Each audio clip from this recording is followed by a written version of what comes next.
देखिए इस क्लास में हम एसएससी सीजीएल 2022 टीयर 1 एग्जामिनेशन में जो अच्छे क्वेश्चन पूछे गए हैं उन सभी सेलेक्टेड टॉप क्वेश्चंस को डिस्कस करेंगे।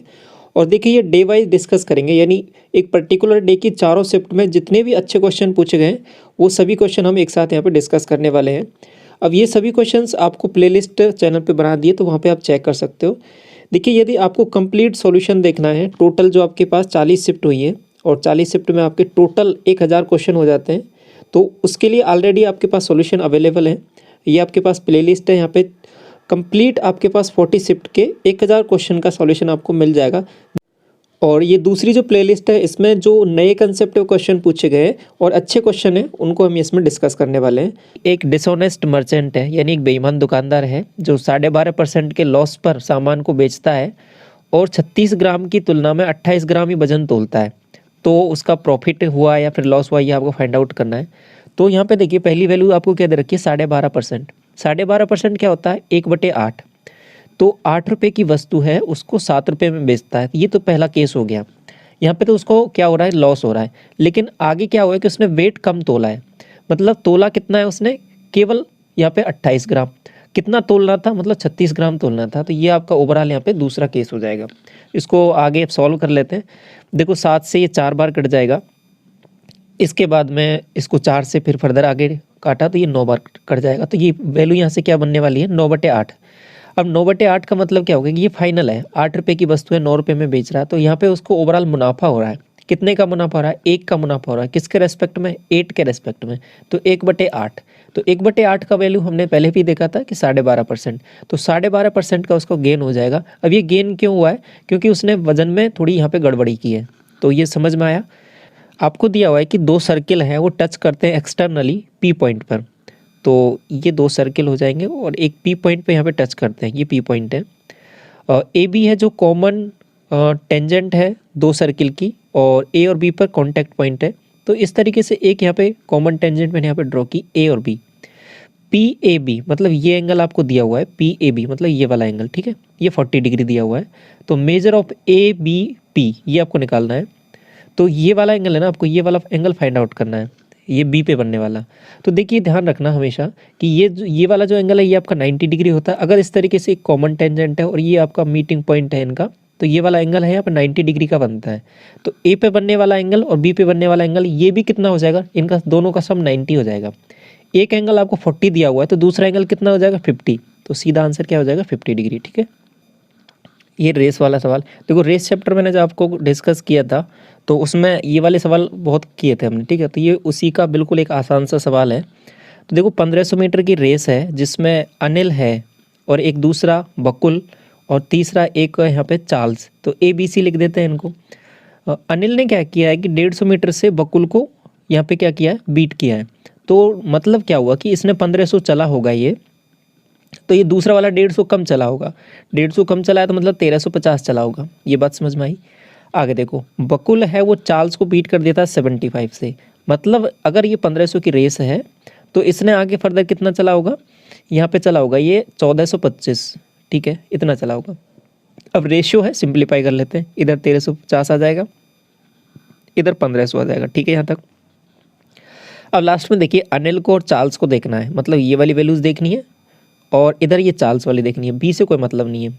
तो इनको सॉल्व करते हैं। एक 0 से तो एक 0 जाएगा, 15 से ये कट जाएगा 10 बार, ठीक है, और 15 से ये कट जाएगा 9 बार।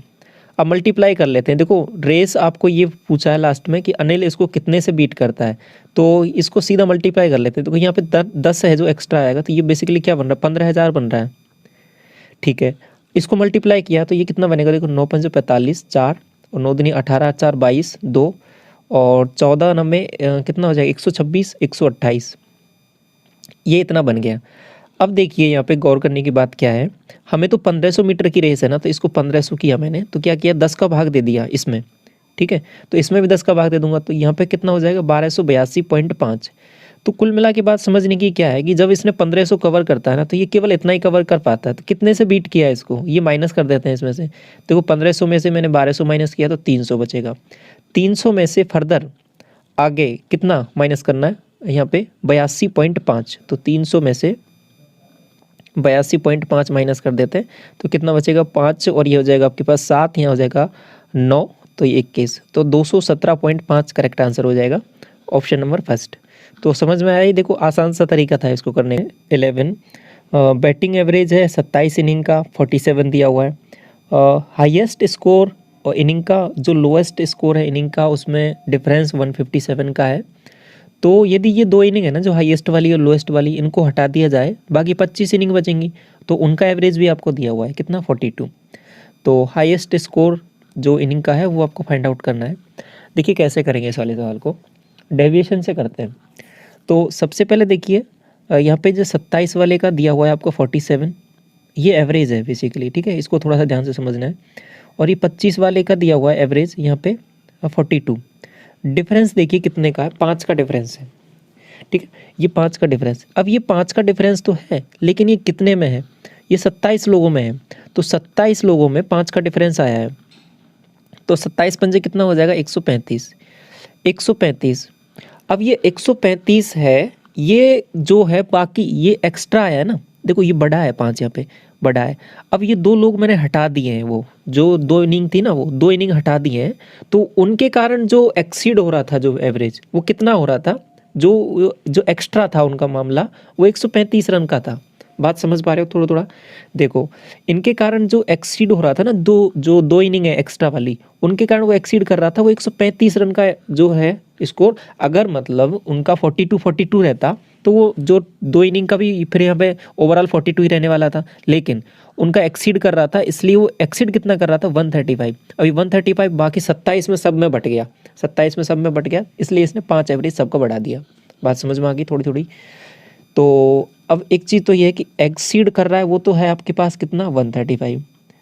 अब ये दोनों का जो मैं एडिशन करता हूँ तो वो कितना आएगा, देखो 42 तो था ही, 42 दोनों का निकालना है, तो 84 ऐसे हो जाएगा। तो ये हो जाएगा 9 और 13 8 21, 219। ये 219 है ना, वो दोनों इनिंग का टोटल है। ये तो एक तरीके से इस तरीके से निकाल लिया। देखो अगर आपको थोड़ा सा यहाँ पे कम समझ में आया तो इसको बेसिक से इस तरीके से कर सकते हो। देखो 27 इनिंग का 27 इंटू 47 बराबर 25 इनिंग का दिया हुआ है 25 इंटू 42, ठीक है, और प्लस 2 इनिंग का मान लेता हूँ मैं, ये 2 इनिंग का है, ठीक है, ये 2 इनिंग का सम है, ठीक है, ये एक्स है कुछ भी है, तो ये आपका डायरेक्ट 219 आ जाएगा। इसको सॉल्व करेंगे तो भी 219 आ जाएगा, ठीक है, इस तरीके से भी निकाल सकते हो। तो ये 219 आ गया था। अभी आगे बढ़ते हैं, सवाल को थोड़ा सा समझते हैं। ये जो 219 है, ये आपके पास वो दोनों का हाईएस्ट का प्लस लोएस्ट का एडिशन है। हाईएस्ट का और लोएस्ट का डिफरेंस आपको दिया हुआ है 157, ये मैंने आपको पहले ही बताया था कि इनका डिफरेंस है। आपको हाईएस्ट निकालना है, तो दोनों को ऐड कर देता है। ये 2h की वैल्यू क्या आ जाएगी, 9 7 16, 1 और 5 6 7 और 2 1 3। h की वैल्यू निकालनी है, डिवाइड कर देते हैं सीधा 2 से डिवाइड किया, तो ये आपके पास कितना हो जाएगा, 18 1 8, 188 आ जाएगा, ठीक है, ऑप्शन नंबर सेकंड।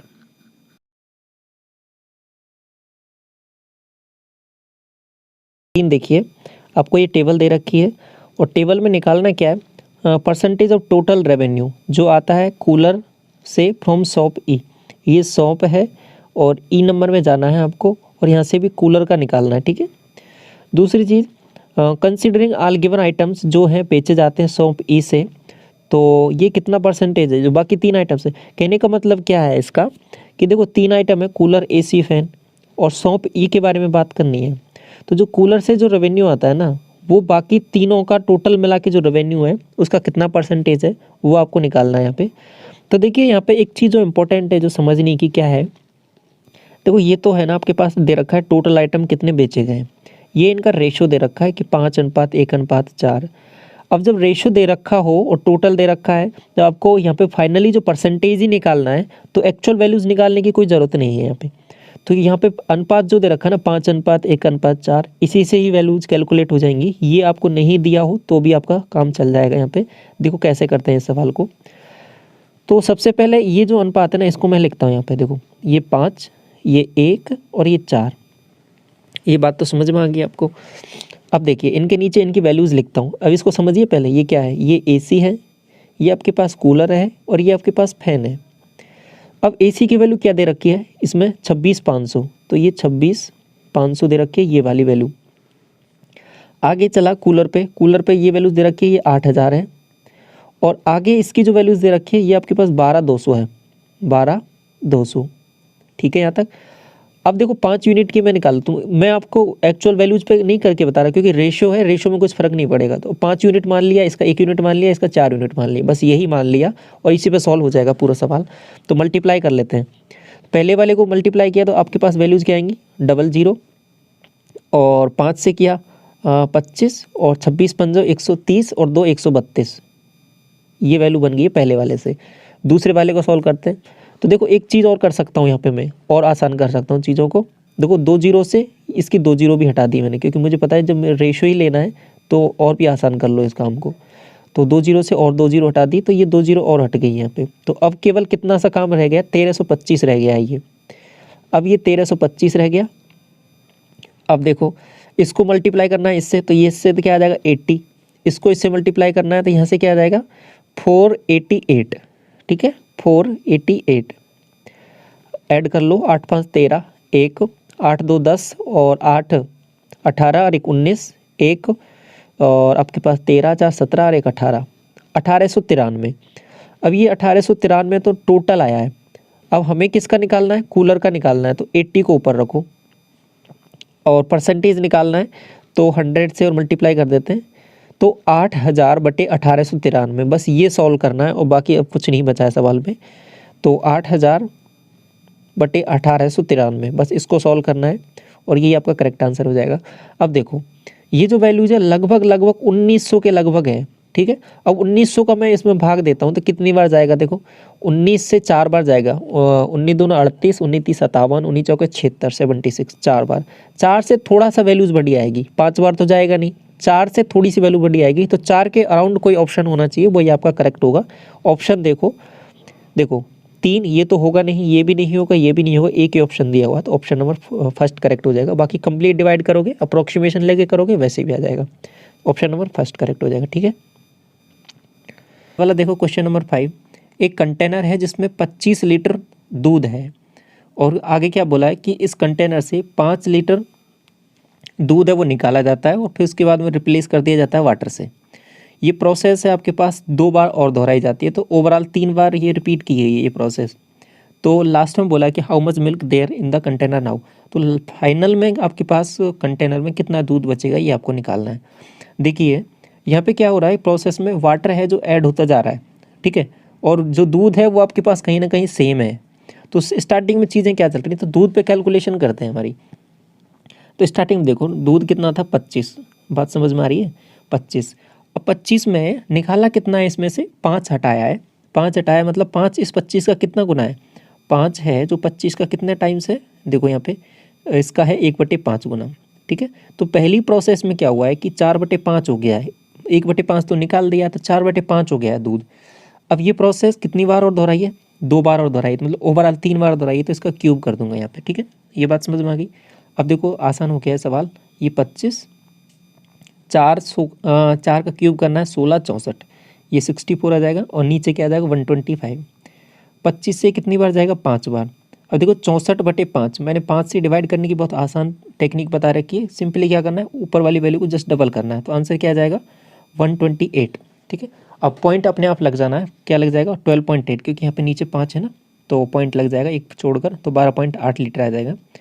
ये वाला देखो 17, देखो इस सवाल को मैंने कई बार डिस्कस किया और मैंने बताया कि इंपॉर्टेंट है, रिवीजन वाली वीडियो में भी डिस्कस किया था। करना कैसे है इस सवाल को, देखो यहाँ पे ये प्लस दिया हुआ है ना, तो आपको माइनस की वैल्यू निकलनी है। देखो ये sec theta minus ten theta, ये हो जाएगा आपके पास, ये जस्ट इन्वर्स होता है इसका, 7 का हो जाएगा 1/7, दोनों को ऐड कर देते हैं तो 2 सेक थीटा, 2 सेक थीटा क्या हो जाएगा 7 + 1/7, ठीक है। 7 + 1/7 क्या हो जाएगा, ये देखो 49 1 50, 50/7, तो सेक थीटा की वैल्यू क्या हो जाएगी, 2 इधर जाएगा तो 14/50, समझ पा रहे हो। 14/50, 14/50 का मतलब क्या हो जाएगा, कॉस थीटा की वैल्यू मैं इसको लिख देता हूँ सीधा 14/50, ठीक है। और 14/50 का मतलब हो जाएगा 7/25। अब आपको दिमाग में कुछ याद आ रहा होगा क्या, जब आपको 7 और 25 कहीं भी दिखे तो आपको तुरंत दिमाग में आना चाहिए कि 7 24 25 का ट्रिपलेट होता है, ये 7 है, ये 25 है, तो ये 24 हो जाएगा, ठीक है।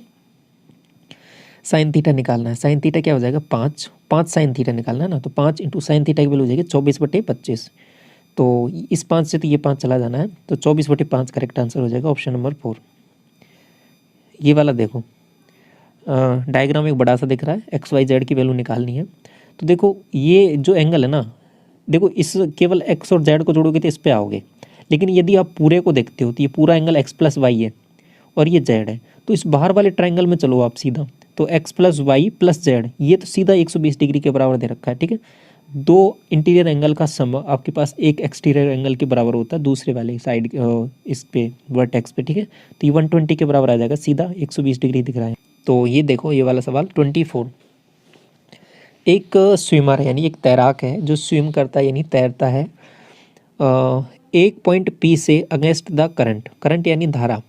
तो यहाँ से पी पॉइंट है ये रहा, और यहाँ से तैरना स्टार्ट करता है, मतलब धारा की दिशा इस तरीके से है, इसके अगेंस्ट तैरता है 6 मिनट तक, बहुत अच्छी बात है। उसके बाद में क्या होता है कि अगले 6 मिनट बाद में 6 मिनट उसके बाद उल्टा क्या करता है, 6 मिनट बाद में यहाँ पे पहुँचने के बाद में दोबारा उल्टा तैरता है, ठीक है। और reaches swim backs along the current for 6 minute. अब यहाँ से दोबारा 6 मिनट तक तो तैरता है। देखो अब क्या है कि धारा की दिशा में तैर रहा है, तो कुछ तो वो खुद तैर रहा है और कुछ धारा की दिशा से, तो ज़्यादा दूरी तक जाएगा। अब केवल यहाँ पे नहीं रुकेगा, यहाँ से थोड़ा सा आगे चला जाएगा, यही बोला है आगे। रीचेज एट ए पॉइंट क्यू, तो यहाँ पे क्यू पॉइंट पे पहुँच गया है। If the distance between P and Q, देखो ये पी पॉइंट ही था यहीं पे, ये पी, ठीक है। तो यहाँ से और यहाँ की डिस्टेंस आपके पास अलग से एक्स्ट्रा तय कर लिया उसने 120। बात समझ में आई। तो करंट की स्पीड निकालनी है। तो अब देखो कैसे करेंगे इस सवाल को, बहुत आसान तरीके से करते हैं।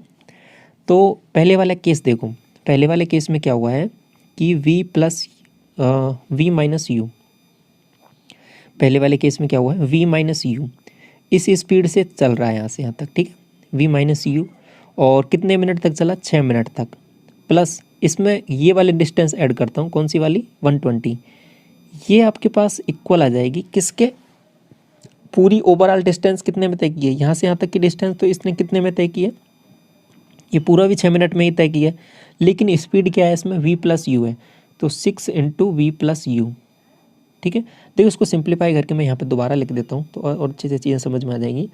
देखो 6 टाइम्स ये धारा की दिशा में इतनी डिस्टेंस ज़्यादा तय करेगा, कितनी तय करेगा, देखो ये अपोजिट में है v माइनस यू, इससे एक्स्ट्रा 120 तय कर रहा है, तो ये आपके पास आ जाएगा। तो इसको ऐसे भी लिख सकते हो कि distance between P and Q, तो मतलब इन दोनों का जो डिफरेंस है तो ये आपके पास 120 के, इस तरीके से भी सोच सकते हो। तो समझ में आ गया। तो इसको मैंने यहाँ पे 120 एक्स्ट्रा तय यहाँ पे लिख दिया इस वाली इक्वेशन में। तो इसको सॉल्व कर लेते हैं। 6 से इसको पूरे को डिवाइड किया तो ये 6 हट जाएगा, यहाँ से ये भी 6 हट जाएगा, इसको डिवाइड किया तो यहाँ से 20 आ जाएगा। अब देखो ये v से v चला जाएगा और u इधर आएगा तो 2u हो जाएगा, तो 2u बराबर 20, तो u बराबर 10। अब देखो u क्या आंसर आ गया हमारे पास 10, नहीं 10 आंसर नहीं है। क्यों नहीं है, क्योंकि देखो किलोमीटर पर आवर में पूछा है और ये 10 आया है ना आपके पास। ये क्या है, हम कैलकुलेशन अभी क्या कर रहे थे, देखो ये मीटर है, ये मीटर, और पहले टाइम कितने दिया हुआ था, मिनट में, तो ये मीटर पर मिनट निकाला है हमने अभी।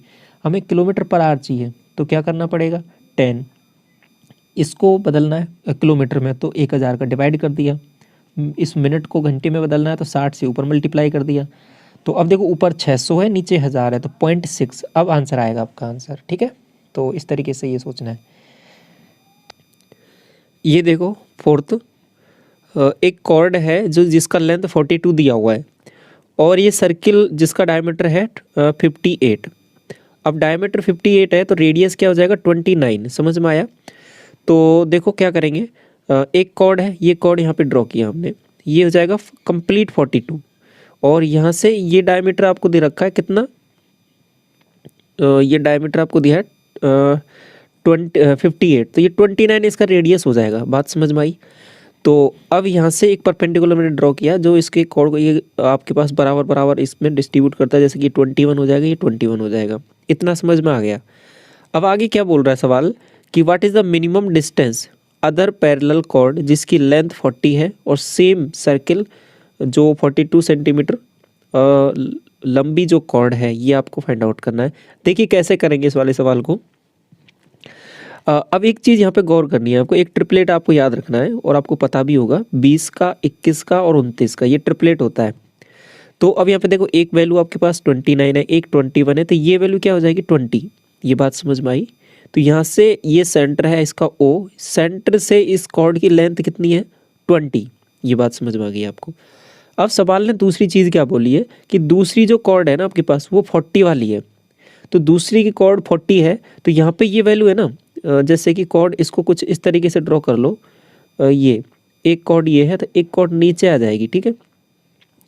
अब एक कॉर्ड नीचे आ जाएगी तो उसकी लेंथ क्या रहेगी, देखो कंप्लीट 40 है तो ये 20 रह जाएगा, ये 20 रह जाएगा, तो ट्रिपलेट दोबारा भी वही बनेगा।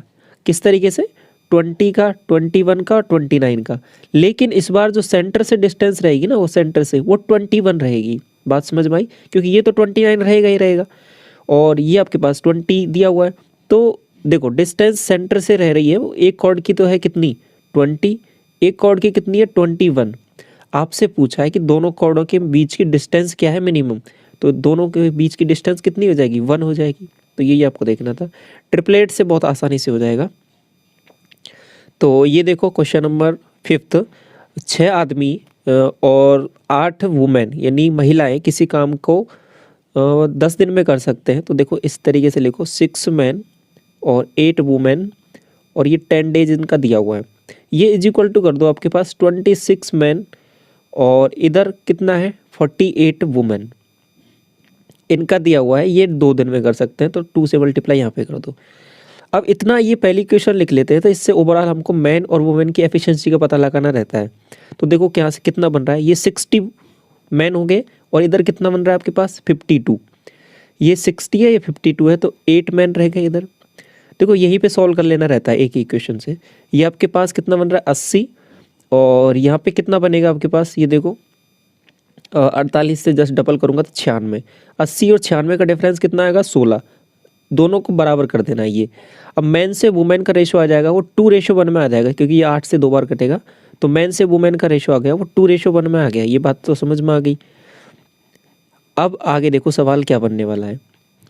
अब टोटल वर्क डन हम यहाँ से निकाल सकते हैं क्या, बिल्कुल निकाल सकते हैं। यहाँ पे मैन की जगह 2 रखो और वुमेन की जगह 1 रखो, तो 6 दूना 12, 12 प्लस 8, ये तो हो गया 20 इंटू 10, तो ये हो जाएगा 200। तो टोटल वर्क डन आ गया ना वो हमारे पास, वो 200 आ गया। 200 काम है और मैन और वुमेन की जो एफिशिएंसी का रेशो है वो आपके पास 2:1 है।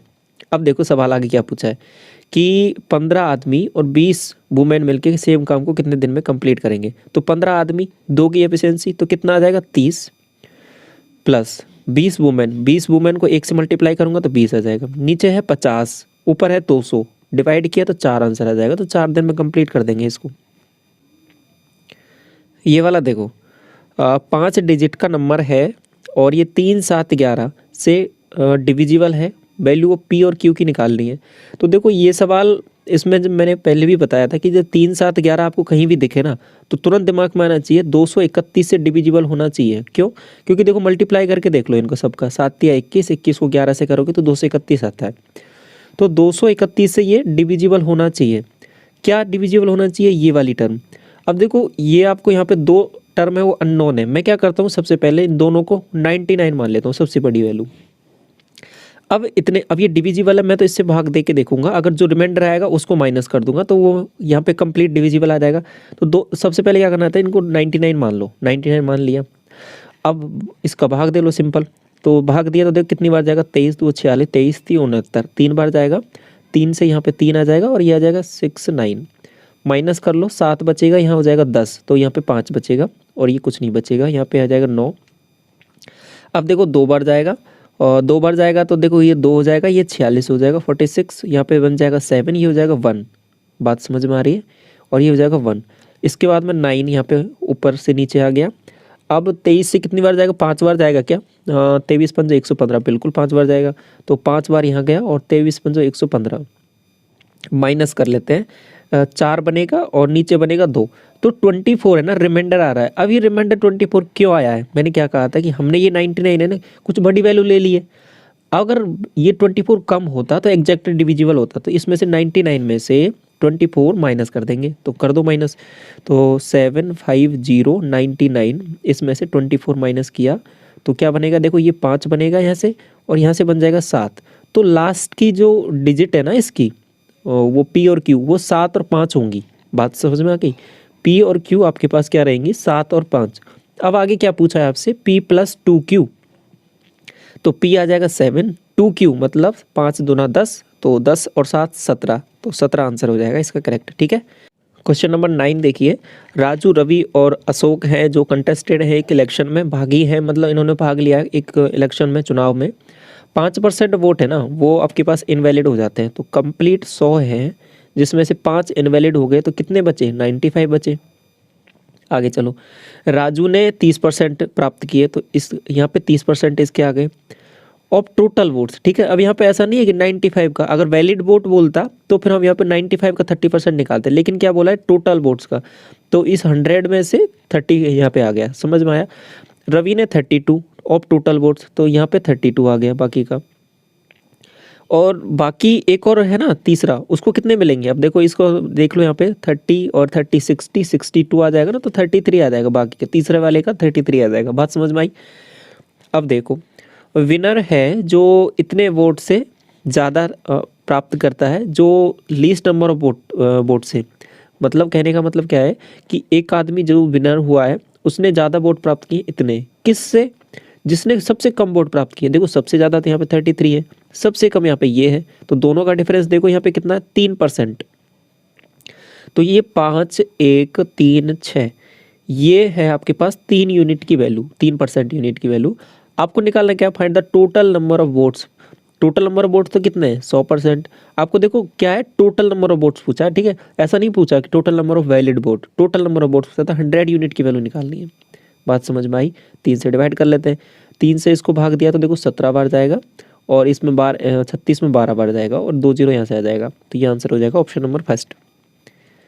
ये देखो क्वेश्चन नंबर 11। देखो ये क्वेश्चन मैंने आपके साथ टेलीग्राम चैनल पर भी शेयर किया था, अच्छा क्वेश्चन है, देखो इसको कैसे करेंगे।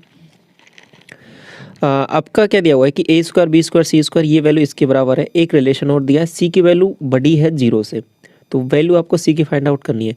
इसको देखो गौर से देखो, इस वाले को, पहले वाले को, तो इसको मैं क्या लिख सकता हूँ, देखो a square plus b square plus c square minus 1024। अब देखो ये नीचे वाली वैल्यू है ना, इसको यहाँ पे मल्टीप्लाई किया मैंने -2 से, सब वैल्यूज है नीचे वाली तीनों -2 से मल्टीप्लाई हो जाएंगे, और इस इधर साइड लेके आ जाता हूँ मैं, दूसरी साइड इज इक्वल टू 0। दूसरी साइड लेके आया तो इधर क्या हो जाएंगे, देखो ये वाली क्या हो जाएगी वैल्यू, ये देखो -2ab था, इधर आएगा तो +2ab बन जाएगा। बात समझ में आई। ये हो जाएगा -2bc, ये हो जाएगा -2ca। अब देखो गौर करने की बात क्या है कि ये क्या बन रहा है, देखो a प्लस बी का होल स्क्वायर बन रहा है कि नहीं बन रहा, बिल्कुल बन रहा है।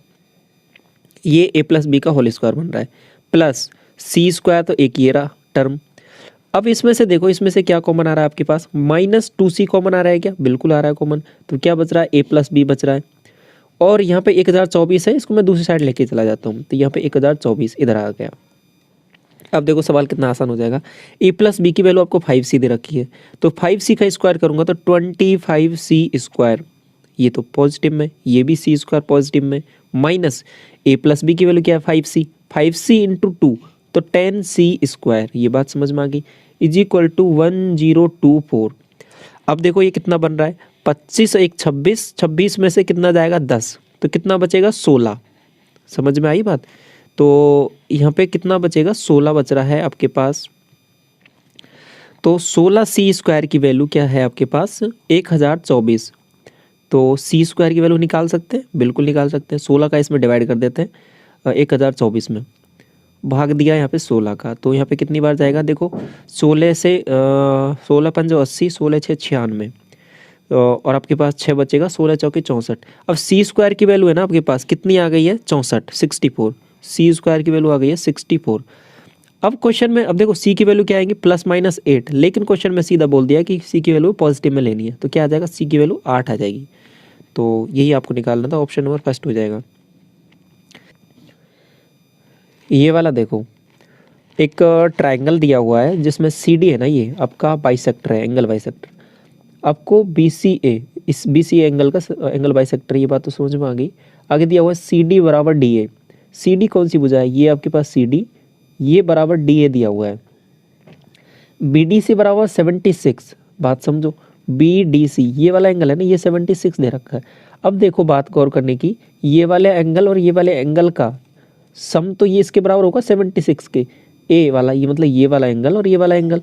अब ये दोनों ही बराबर हैं, तो ये दोनों ही बराबर हैं, समझ रहे हो, ये दोनों ही बराबर हैं, तो ये कितने कितने के हो जाएंगे, 38 के 38 के, ये बात समझ में आ गई। तो ये 38 आ गया। What is the measure of angle C B D. अब देखो ये इसका एंगल बाइसेक्टर था, तो ये 38 है, तो ये भी 38 हो जाएगा, बात समझ में आ गई। अब सी बी डी ये एंगल निकालना है, कुछ बचा ही नहीं है सवाल में। ये ऊपर वाला कितना है 76, ये वाला कितना है 38, दोनों को ऐड करो, 8 6 14, 7 3 10 और 11, 114। 114 तो आ गया है इस ट्राइंगल के इन दोनों एंगल का सम। एक एंगल बचा हुआ है, तो 180 में से माइनस कर दूंगा 114 को। तो देखो इसमें से माइनस किया तो पहले 110 माइनस किया तो 70, और 70 में से 4 और माइनस कर दिया तो 66 डिग्री आंसर आ जाएगा, ऑप्शन नंबर 4। ये वाला सवाल देखो, एक डीलर है जो एक पुराना जो कूलर है उसको खरीदता है, लिस्ट प्राइस है उसका 650, और इस पे 2 सक्सेसिव डिस्काउंट भी मिलते हैं उसको, 20% का 10% का। फिर क्या करता है कि 38 रुपये उसकी मरम्मत पे खर्च कर देता है, और फिर ओवरऑल 20% के मुनाफे पर बेच देता है। तो सेलिंग प्राइस कूलर का निकालना है आपको। समझो पहले क्या क्या चीज़ें हुई है। देखो स्टार्टिंग में 650 था उसका MRP, इस पे 20 और 10 का डिस्काउंट मिला है। देखो इनको एक साथ लिख सकते हो 20 10 का मिला के, तो 20 और 10 का मतलब 30, 30 माइनस 2 28। तो ऐसे कर सकते हो कि 28 का डिस्काउंट मिला है, तो कितना हो जाएगा 72 डिवाइड बाई 100। या फिर कैसे कर सकते हो दूसरा तरीका, पहला 20% का डिस्काउंट मतलब 8/10, दूसरा 10% का डिस्काउंट मतलब 9/10, तो 8 9 72, तो ऐसे भी कर सकते हो। तो दूसरे दोनों तरीके हैं, नेट निकाल लो या फिर अलग अलग लिख लो, किसी तरीके से सोचा जा सकता है। 72% निकालना है, 1 0 से 1 0 आ जाएगा। तो अब यहाँ से देखो 5 से ये कटेगा 2 बार, और 5 से ये कटेगा 13 बार, 2 से ये कट जाएगा 36 बार। तो 36 से इसको मल्टीप्लाई कर लेते हैं 13 को, 13 6 78, 7 बनेगा, और 13 3 39, 39 और 7 46, 468। अब ये 468 तो आया है, स्टार्टिंग में उसने खरीदा है इतने में। अब क्या किया है 38 रुपये तो इसने इस पे और लगाए हैं मरम्मत पर, तो 8 8 16 और 46 और 3 49 और 1 50, तो 506 में अभी फ़िलहाल उसकी पैसा पड़ गया है, मतलब इतने रुपए में तो उसको पड़ गया है ये कूलर। लेकिन अब क्या है इस पर 20% वो मुनाफा कमा रहा है। मुनाफा कमा रहा है तो मतलब 120/100 में बेच रहा है, 120/100 में बेच रहा है। 120/100 का मतलब 12/10 में बेच रहा है, तो 12 से इसको मल्टीप्लाई कर लेते हैं, 12 6 72 और 12 5 60, और 10 से डिवाइड करना था 607.2 आंसर आ जाएगा, option number 1। Step by step करना था, आसान सवाल है। देखो दिया हुआ है सवाल में आपको कि राम कवर करता है एक सर्टेन जर्नी को अपनी स्पीड के 60% से, तो क्या होता है कि डेस्टिनेशन पर 36 मिनट लेट पहुंचता है। आगे बोला है कि यदि वह यूजुअल टाइम क्या है उसका डेस्टिनेशन पे पहुंचने का। तो सबसे पहले देखो स्पीड यहाँ पे मान लेता हूँ मैं, स्टार्टिंग का एक आपका x हो जाएगा, जैसे x मान लो, एक स्पीड नॉर्मल वाला x है, उसका आपके पास 60% क्या होता है 6/10। तो यदि ये 10x स्पीड माना मैंने, तो उसका 60% से चलता है, मतलब 6x से चलता है। ठीक है, एक थोड़ी अप्रोच डिफरेंट वाली कर रहा हूँ, बाकी बेसिक से तो हो ही जाएगा ये वाला सवाल। तो देखो कैसे सोच सकते हैं इसको। डिस्टेंस मैंने यहाँ पे d मान लिया, ये d इक्वल रहेगा, देखो दोनों का मल्टीप्लाई 60x², दोनों का डिफरेंस, क्योंकि टाइम का यहाँ पे डिफरेंस दिया हुआ है, तो दोनों का डिफरेंस आ जाएगा 4x। ये आपके पास टाइम, कितना टाइम इसने लेट लिया है, मतलब 36 मिनट लेट लिया है। यहाँ से डिस्टेंस आ जाएगी कवर होके, तो देखो कितना आ जाएगा, x से तो एक x चला जाएगा, और इस 4 से कितनी बार जाएगा 9 बार, तो यहाँ से 9 से कितना आ जाएगा 9 6 54, तो 540x। 540x क्या आ गया है, ये बात समझो, 540x इसकी डिस्टेंस आ गई है टोटल, कि जो उसको डेस्टिनेशन तक पहुँचने में लगता है 540x। बात समझ में आ गई। आगे क्या बोला सवाल ने कि यूजुअल टाइम क्या है उसकी जर्नी को कवर करने का। अगर यूजुअल टाइम आपसे पूछा है तो हम क्या करेंगे, यूजुअल स्पीड का डिवाइड करेंगे, बिल्कुल। तो यूजुअल टाइम पूछा है आपसे, तो यूजुअल स्पीड क्या है, अब ये डिस्टेंस है, स्पीड क्या है ये है, इससे डिवाइड कर देते हैं 10x से। तो x से तो x चला जाएगा, यहाँ पे क्या आ जाएगा आपके पास 54, तो 54 आ जाएगा मिनट। ये आपका आंसर हो जाएगा ऑप्शन नंबर 4। समझ में आया? देखो ये कंसेप्ट मैंने आपके साथ रिवीजन वाले वीडियो में शेयर किया था, उसमें एक फॉर्मूला था, तो वहाँ से ये चीज़ें आसान हो जाती है। ये वाला देखो, वैल्यू आपको निकालनी है इस वाले की, ये आपको दिया हुआ है। तो देखो किस तरीके से सोचा जा सकता है, इसको गौर से देखो। आपको यहाँ पे क्या दिया हुआ है, सेक थीटा। सेक थीटा को क्या लिख सकता हूँ, 1/c। 1/c का मतलब 1/cos। 10 ये आपका दिया हुआ है, इसको क्या लिख सकता हूँ, s³/c³। c³ का मतलब समझ रहे हो ना, कि कॉस का क्यूब साइन का क्यूब। कोसेक थीटा क्या हो जाएगा, 1/s। देखो इस s से साइन थीटा से एक कट जाएगा ये, तो s² बचेगा ऊपर। अब देखो एलसीएम मैंने c³ लिया, तो यहाँ से आ जाएगा c² और यहाँ से आ जाएगा s²। तो ये c² s² तो क्या आता है आपके पास, 1 आता है। तो 1 क्या पूछा है आपसे, c³ c³ का मतलब सेक थीटा। तो ओवरऑल आपसे जो पूछा है ना ऑप्शन में, आंसर में, वो पूछा है आपका सेक थीटा का क्यूब। सेक थीटा का क्यूब, बात समझ में आई? अब इसको देखो मैं किस तरीके से लिख सकता हूँ। देखो मैंने क्या किया, इसको sec² थीटा लिख दिया, कोई दिक्कत नहीं है, लिख दो। लेकिन स्क्वायर मैंने एक्स्ट्रा लगाया है, तो यहाँ पे क्या लिख देता हूँ, इस पावर को sec² थीटा पावर में 3/2, बिल्कुल लिख सकते हैं ऐसे। अब देखो ऐसे लिख सकते हैं, तो देखो sec² थीटा क्या रहता है बेसिकली आपके पास, 1 + tan² थीटा, बिल्कुल रहता है, 1 + tan² थीटा रहता है। अब इसकी पावर 3/2, और tan² थीटा की वैल्यू तो आपके पास दी हुई है, तो यहाँ पे रख दो उसको। तो 1 + 1 - a², तो ये क्या बन गया, 2 - a² की पावर 3/2, ऑप्शन नंबर 3। समझ में आया? देखो लास्ट में जो दिया था उसको थोड़ा सा सिंप्लीफाई करना, बाकी चीज़ें फिर आसानी से दिख जाएंगी। यहाँ पे आगे दिया हुआ है देखो, 2/3 ऑफ द सर्टेन डिस्टेंस, जो कवर की जाती है 45 की स्पीड से। और उसके बाद में आगे दिया हुआ कि 1/4 स्पीड है, 1/4 एट, जो 1/4 डिस्टेंस है वो आपके पास 60 से कवर की जाती है, बाकी रिमेनिंग इससे। तो देखो डिस्टेंस आपके पास 4 और 3 है, तो मैंने क्या मान लिया, इसका एलसीएम कितना मान लिया, 4 और 3 का 12। तो 12D मैंने एक डिस्टेंस मानी। 12D का स्टार्टिंग का बोला है कितना, 2/3 इसका निकालूंगा, तो कितनी डिस्टेंस आ जाएगी, 3 चौके 12, ठीक है, और 4 दूनी 8, तो 8 डिस्टेंस, ये स्टार्टिंग की डिस्टेंस है 8। ये किससे कवर करता है आपके पास, 60 से। बात समझ में आई? ये डिस्टेंस कवर करता है आपके पास 45 से। आगे क्या दिया हुआ है, 1/4, इसका 1/4 निकालूंगा तो 3D, ये कवर करता है आपके पास 60 से।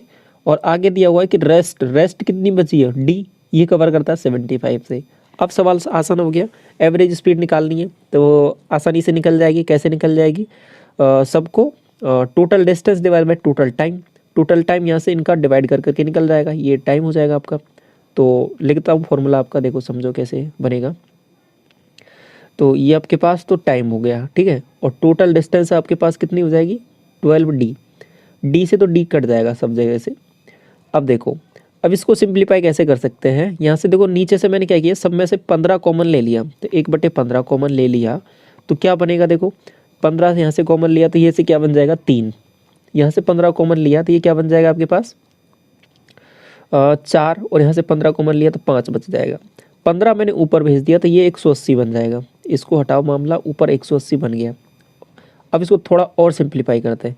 देखो 5, 4, 3 ये बटे में है, इसको 20 5, 4, 60 से मल्टीप्लाई कर देते हैं। तो 60 से मैंने क्या किया है कि इसको ऊपर भी मल्टीप्लाई कर दिया और 60 से नीचे भी कर दिया, नीचे भी किया, तो ये तो देखो 3 हट जाएगा यहाँ से, 20 का क्या हो जाएगा बटे में 120, 160। बात समझ में आई? इसको 60 से मल्टीप्लाई किया तो 15, 15 थी 45, 45 यहाँ से आ जाएगा। इसको 60 से किया तो 12, तो 12 यहाँ से आ जाएगा। ऐड कर लो इसको, ये 7 हो जाएगा, 16, 4, 20, 1, 21, 217। अब सवाल कुछ ऐसे बन गया, 18 थी 54, और आपके पास 6 गुना करना है ना, 18 × 5 = 90, 18 × 6 = 108। अब सवाल आपका कुछ इस तरीके से बन गया है, किस तरीके से कि ऊपर बन जाएगा 18 × 6 = 108, 00 डिवाइड बाई 217, ये सवाल है आपके पास। तो 10800 डिवाइड बाई 217। अब इसको सॉल्व करना है। देखो अप्रोक्सीमेशन मैंने आपको बहुत पहले भी सिखाया हुआ था एक अलग से क्लास वीडियो में, तो उसका यहाँ पे यूज़ करना आसान रहेगा। देखो कैसे करेंगे, तो ये लगभग लगभग वैल्यूज है ना, ये लगभग अगर 22 होता तो 22 से कितनी बार जाता, 22 पंजे 110, तो लगभग 50 के लगभग जाता। तो 50 का लगभग अप्रोक्सीमेशन किया, आंसर 50 के लगभग आएगा, लेकिन एग्जैक्ट हमें निकालना क्योंकि ऑप्शन बहुत क्लोज है, तो एग्जैक्ट करते हैं तो अप्रोक्सीमेशन लेते हैं। तो अब देखो लगभग 50 आया था, तो एक यूनिट की वैल्यू 50, अप्रोक्सीमेशन वाली क्लास देख लेना अगर आपको थोड़ा सा यहाँ पर डाउट रहे तो एक यूनिट की वैल्यू 50 है। यहाँ पे 3 यूनिट मुझे जोड़ना है, तो यहाँ पे क्या ऊपर कितना जोड़ना पड़ेगा, 150, इसमें 150 मैंने ऐड किया, ऊपर 150 ऐड किया तो कितना बनेगा 0 5 9 0 8, तो 109 50 और बटे में क्या आ जाएगा 220, इसको काटा यहाँ से तो 22 का इसमें भाग दे लेते हैं, तो 22 चौके कितना 88 बनता है ना, तो माइनस के यहाँ पे कितना बनेगा देखो 1 और यहाँ से बन जाएगा आपके पास 2, ये आ जाएगा 5। अब 22 पंजो 110 और 22 90 जाता हूँ क्या, बिल्कुल जाना पड़ेगा, 22 90 198 होता है, 198, तो माइनस कर देते हैं, 9 बार गया, तो देखो आंसर तो आपको यहीं से दिख गया। बाकी और कर लेते हैं इसको, -15 में से 8 गया तो 7 बचेगा, और यहाँ हो जाएगा 10 तो 1 बचेगा, और फिर कुछ नहीं बचेगा, और कुछ नहीं बचेगा तो आगे फिर क्या बचा हुआ है आपके पास 0, तो 0 को उतार लेते हैं ऊपर। तो अब इसके बाद में देखो 22 से 7, 22 अंते 154 होता है क्या, 22 अंते 154 7 बार, और 22 अंटे 168, तो लगभग 8 बार हो जाएगा अप्रोक्सीमेशन करके, तो 49 पॉइंट करके 8 जाएगा। तो ऑप्शन आपका सबसे क्लोज कौन सा हो जाएगा, यही ऑप्शन नंबर 4, ठीक है। लास्ट सवाल है आपका, दामिनी ने एक परचेज किया एक आइटम इतने रुपए में, 7500 रुपये उसका डाउन पेमेंट कर दिया, बिल्कुल सही बात है। तो आगे क्या हुआ कि सिंपल इंटरेस्ट उस पर लगा है, और रिमेनिंग अमाउंट है वो 9% पर एनम के हिसाब से ये रेट है, और दामिनी ने जो है जितना भी बचा हुआ था वो क्लियर किया है 4 महीने में। तो हाउ मच डिड दामिनी पे, तो 4 महीने के बाद में उसको कितना पे करना पड़ेगा। तो देखो सबसे पहले 7500 का तो आइटम था, इसमें से क्या है कि 3500 रुपये तो डाउन पेमेंट कर दिया, तो इतना तो काम खत्म हो गया यहीं पे, तो 4000 रुपये बचा हुआ था। अब 4000 रुपये बचा हुआ था, तो 4000 रुपये तो बचा हुआ है, ठीक है। अब इस पर कुछ ब्याज देना पड़ेगा उसको, बिल्कुल देना पड़ेगा। ब्याज कितना देना पड़ेगा 9% की रेट से, ये तो पर क्या है 12 महीने के हिसाब से है, आपको मंथली 4 महीने में उसने काम खत्म कर दिया है। तो 4 रेट ये मंथली निकाली तो 9/12, और फिर 4 महीने मतलब 4 से मल्टीप्लाई कर दिया, तो ये आपके पास क्या आ जाएगा, यहाँ से ये ब्याज आ जाएगा। यही उसने पूछा था कि how much did Damini pay after 4 months as interest, interest के रूप में कितना देना पड़ेगा, टोटल पूछता तो इसको भी ऐड कर देते। अब इसको सॉल्व कर लेते हैं, तो देखो कितना आ जाएगा, ये 4 9 36, और ये 12 से कितनी बार कटेगा 3 बार, ठीक है। परसेंटेज निकालना तो बटे 100 रहता ही है, 2 0 से 2 0 चला जाएगा, 4 3 12, तो 120 करेक्ट आंसर आ जाएगा। 120 रुपये उसको ब्याज के रूप में देने पड़ेंगे। टोटल कितना देना पड़ेगा 4120। अगर ऐसे पूछे कि टोटल कितना देगा तो 4120, और ब्याज के रूप में पूछा आपसे इंटरेस्ट के रूप में तो 120 करेक्ट आंसर हो जाएगा, ठीक है।